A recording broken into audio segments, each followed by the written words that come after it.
Wagwan!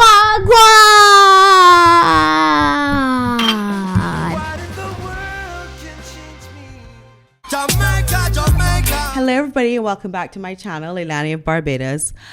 I have been dying to do this Caribbean tour review, and unfortunately I got sick with the panini, the pandemic key, the COVID, and I will wait till the end to talk about it because it's very important that I tell you what I went through in my personal experience. It was rough. It was really rough. But anyway, I will talk about that at the end. Right now, I want to get straight in to this Jamaica, Belize, and the Bahamas, okay? Of course, Barbados has just recently left the Commonwealth, and I'm still in shock about that. Barbados was always known as Little England. Even on our buses, it says Little England. And that came from during the war when Barbados said, Little England is behind you, you know? And it was sort of like, but do you have an army? But do you have an army though? I'm just, asking, like, I don't know, but it was, Barbados was supporting England. And I just wanted to talk a little bit about Barbados because that's my country. And I have to say, Barbados is the luxury destination for people from the UK. And I always wondered why, when I said I'm going to Barbados, they would get so excited. Everyone was like, oh, Barbados, the Barbados. Are you going to the Barbados? It's so lovely. And then it was like when I said I was going to Jamaica, which I was genuinely excited about. I worked in Jamaica. I love Jamaica. Jamaica is my second base, if you will. And people were like, oh, Jamaica. And so I asked the hotel manager here why people weren't reacting the same way, because I'm super excited about my trip to Jamaica. And he was like, well, crime, and it's not really a destination. It's not the celebrity destination for English people. Okay, fair. Let's just talk about this world tour. Okay, so they went to Belize. There were some protests, the colony, the colonists, the colonizers, and so on and so forth. And then they went to Jamaica. One thing that I must say, my dear aunt in Jamaica told me every Jamaican is a star. And that's what's so amazing about Jamaica. You go to Jamaica and everybody's a star. If there's a stage there, I'm supposed to be on it, and this is what I'm going to get into that right now. So Prince William and Catherine go to Jamaica. And of course, they have the welcome party. You see her winding up herself. Okay, so let me just explain about the dancing. So English people tend to do this marching dance, and you can kind of, it's a marching thing. I don't know if I can put my camera out here. Hold on, let me just see. But Miss Kate went up in there and she was like, well, she was kind of marching, but she was also doing like a belly dance thing. So it was like, okay. I'll roll the footage because it's better. But it's like half belly dance, half marching, and good on her. And of course, this thing erupted where it was like, these are the colonizers.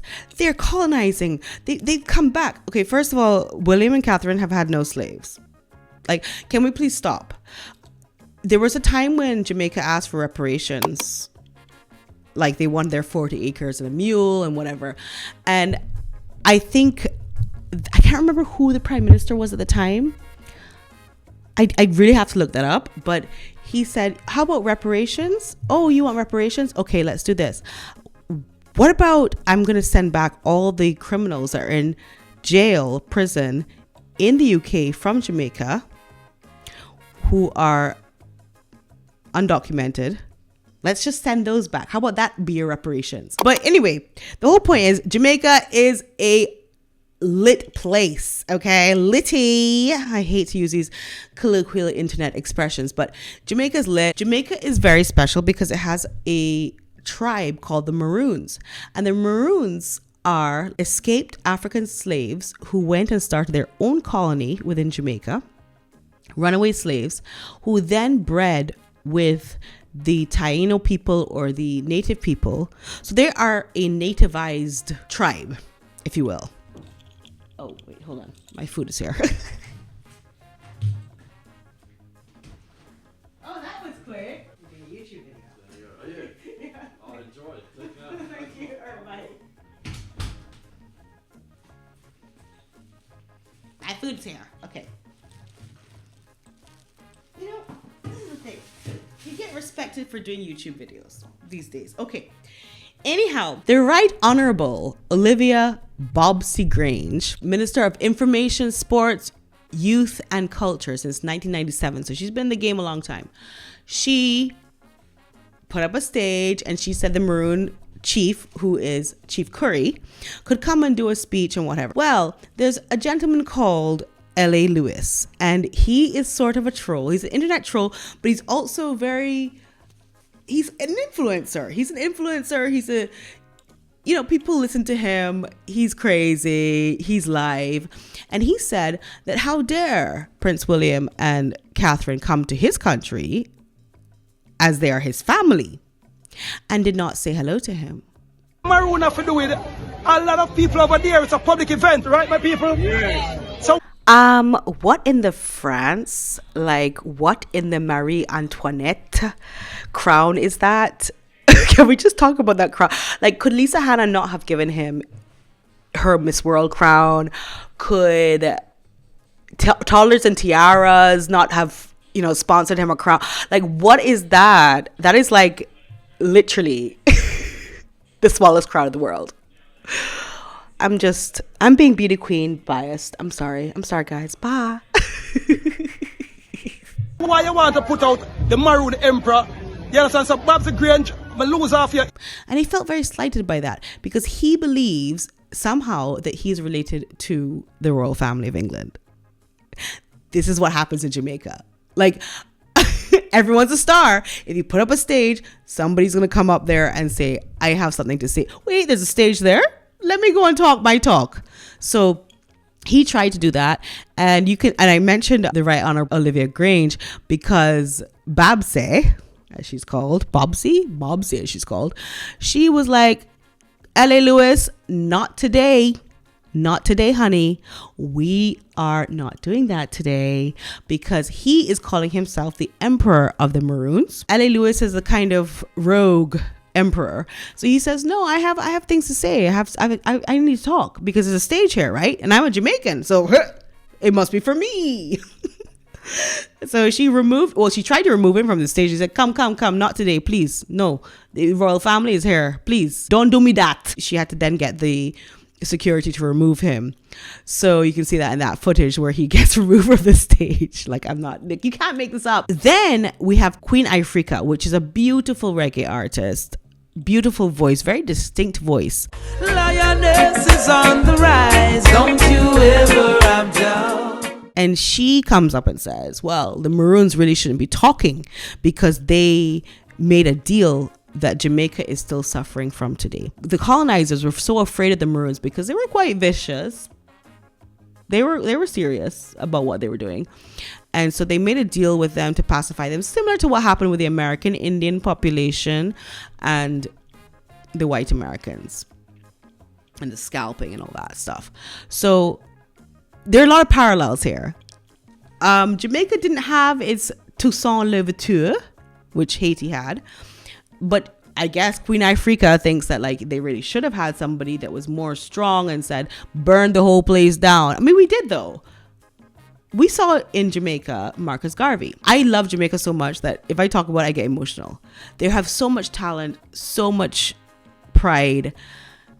But I don't know what more they really want to go back and say they should have done. I don't even know what reparations they really want to have at this point in terms of 40 acres and a mule, as they would say in America. I really don't know. But they did the most. They did the most, honey. Okay, so Prime Minister Andrew Holness, the Right Honorable, looks at William in his face and says, look, we're leaving the Commonwealth. Thanks for flying. Like, there was no control tower at the airport that could say, hold on a minute, William and Kate, please turn back.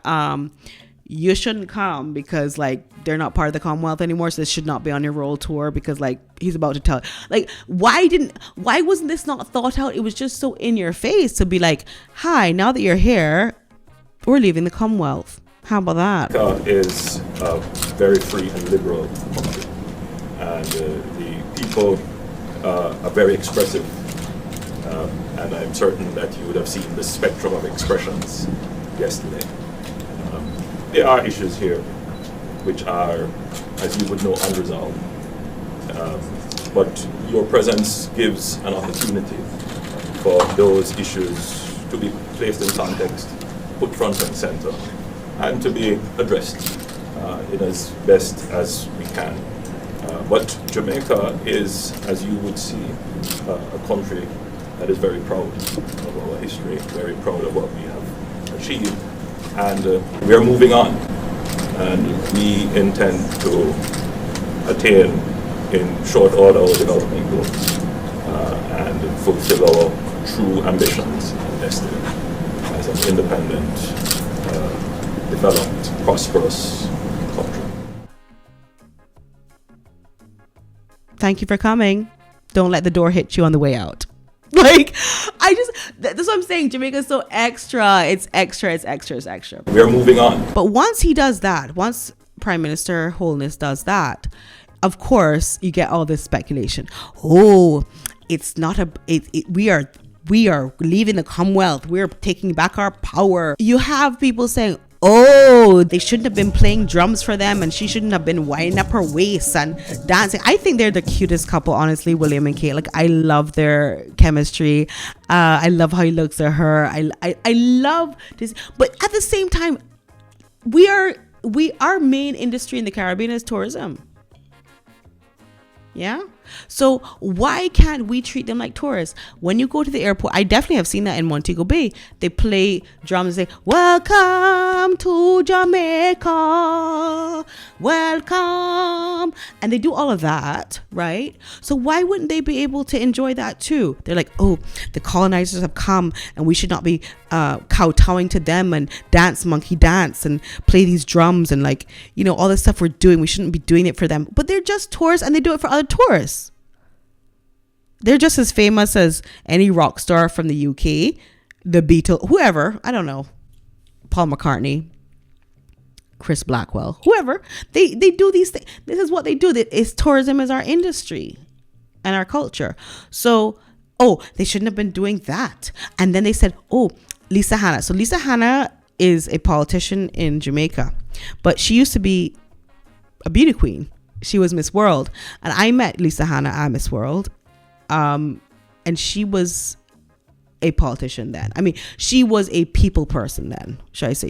You could see that she could be in public service. Like, she was with us. She was in our hotel room. She was lying in the bed with us, talking about, you know, her experience. It's amazing because it's like 1% of 1% of Caribbean women win these contests. It's not like Miss Venezuela where you have like 100 of them. Like, everybody you meet was like Miss Venezuela or whatever, and they won Miss World or whatever, or Miss Universe.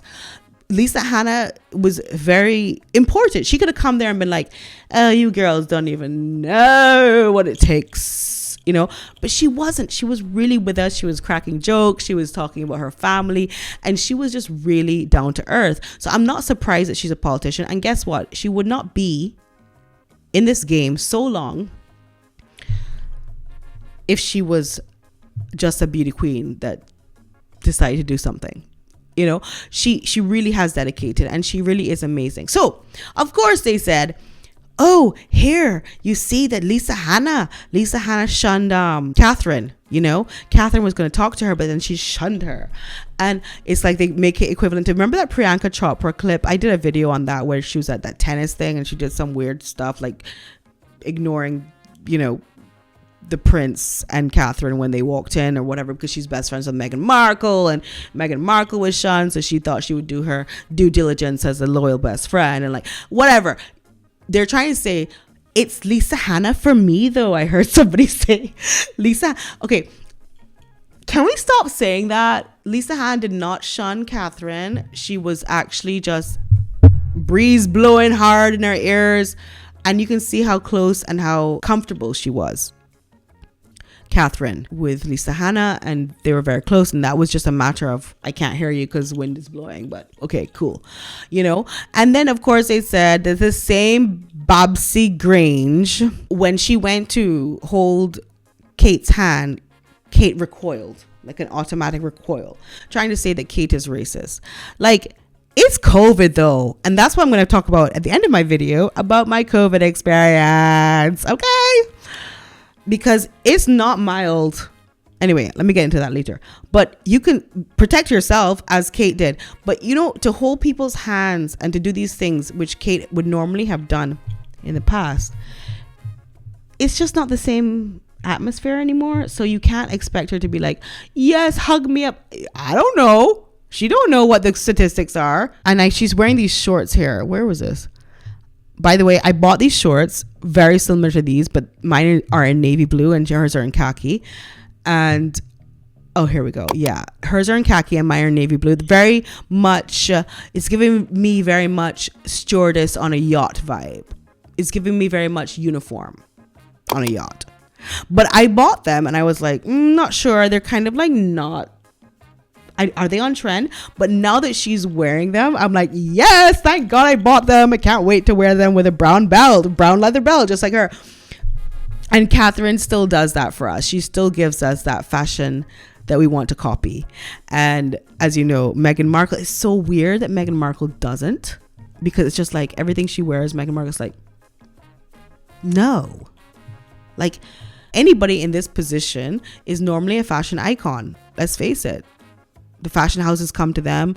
They're normally fashion. You have to be really stubborn and really out there to not like wear something that goes trending. Bahamas, it rained, it poured, the old man snored. I mean, there's like nothing to say. I really just wanted to focus on Jamaica after this tour because Jamaica was pure drama. Yeah, so William's speech, here you go. Particularly this week, with the International Day of Remembrance of the Victims of Slavery and the Transatlantic Slave Trade. I strongly agree with my father, the Prince of Wales, who said in Barbados last year that the appalling atrocity of slavery forever stains our history. I want to express my profound sorrow. Slavery was abhorrent, and it should never have happened. While the pain runs deep, Jamaica continues to forge its future with determination, courage, and fortitude. The strength and shared sense of purpose of the Jamaican people, represented in your flag and motto, celebrate an invincible spirit. They brought them all the way there just to tell them, peace, we're out. Unfortunately, well, or fortunately, they got the full wrath of Jamaica. All the drama, center stage, everybody's a star, and also we'll tell you about your parts and say, walk good. Thank you so much for watching me. I'm going to tell you about my COVID story now. If you don't want to hear it, you don't have to hear it, but let me tell you. So my son, they're not vaccinating children here in Jersey where I live. And so everybody at Valentine school got very sick. All the children, I think Valentine probably was the last case. Really, he like really held out. All the teachers got sick. They were like suspending certain activities in the curriculum because they didn't have enough staff. I tried everything to not get this virus, and eventually Valentine got it. He started with a headache. It was so bad. He got headache, gastro. Let me just start from the top and go down. Headache, runny nose, coughing, gastro, fever, really hot fever that I was even cooling down his body with my body. That's how bad it was. Okay, he had that for 8 days. About 5 days in, I tested positive, and I've been vaccinated. I've had 3 vaccinations. My last one was the first week of December, and maybe that's why I'm no longer immune. But they also have not rolled out the 4th booster here, so I couldn't have done anything else. So I passed away. I believe I passed away. And then I came back to life. That's how bad I felt. Okay. I thought I had fever dreams where I thought that I had left the window open because I was waking up drenched in water. And I thought it must have come through the window. So I was checking the windows. I wasn't. It was fever, sweat, pain. I could only walk 2 steps and then sit down. And if this is the Omicron, right? Omicron, Vidcom, I don't know, whatever. The new one. The Delta one, my husband had it and he was very sick. But this one, to me, and even what my husband went through, I felt like it was the first Wuhan. Like, you remember that doctor in Wuhan? We was like sweating and like, I need to let people know that this is a bad thing. That guy, I felt like I had everything like him. I felt like somebody was standing on my chest. Even thinking about, I couldn't breathe. And it was more like the coughing was coming from not breathing. It wasn't like because it's a dry cough. So it's not like you're really producing anything. It's like I just felt like I couldn't breathe. And then when I tried to breathe, I would cough because I'm struggling to breathe. It was crazy. It was the worst thing. I was like, try not to get it to everyone. I guess I didn't talk to enough people about their experiences and I still haven't. But they kept saying like publicly that it's only mild symptoms but very contagious. Not true. So anyway, just to let you know, your girl is invincible. I feel so. I literally passed away and came back to life. So you're welcome. And I'm so sorry that I did not make a video, but as you know, I was passed away. Thank you so much for watching. I hope you enjoyed this video. Lots of love to you. Drink your coconut water.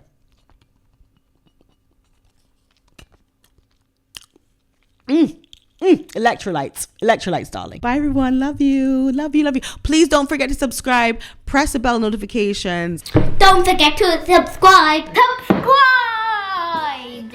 forget me. All right. Thank you. Bye.